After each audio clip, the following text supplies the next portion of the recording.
আজ মহালয়া। মহালয়া মানেই দেবীপক্ষের সূচনা। আর আজ থেকে পুজো চলেই এলো। আবার কি, আর তো হাতে সময়ই নেই।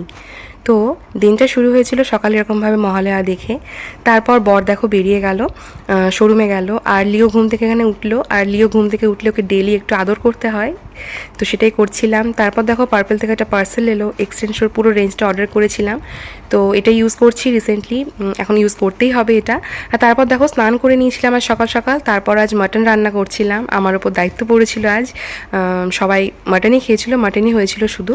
আর তারপর মেয়ে স্কুল ছুটি, ও দেখো পড়তে বসেছিল, আর পড়তে পড়তে একটু মাটন কষা খাচ্ছিল। আর আমি তো ঘেমে নিয়ে স্নান, প্রচণ্ড গরম আজকে। আর এই যে দেখো, এটা হচ্ছে ফাইনাল লুক, একদম লাল লাল ঝোল করেছি একটা পাতলা করে। তো এটা আর ভাতই ছিল আজ লাঞ্চে। আচ্ছা, গুড ইভিনিং। সন্ধ্যেবেলা দেখো একটু বেরোচ্ছিলাম বরের সাথে, বেরোলাম সেই আমাদের স্পেশাল ডেট, চা ডেট। তো যাই হোক, এরমভাবেই আজ দিনটা কাটলো, ঘুরতে ঘুরতে আবার চলে এলাম বাড়ি।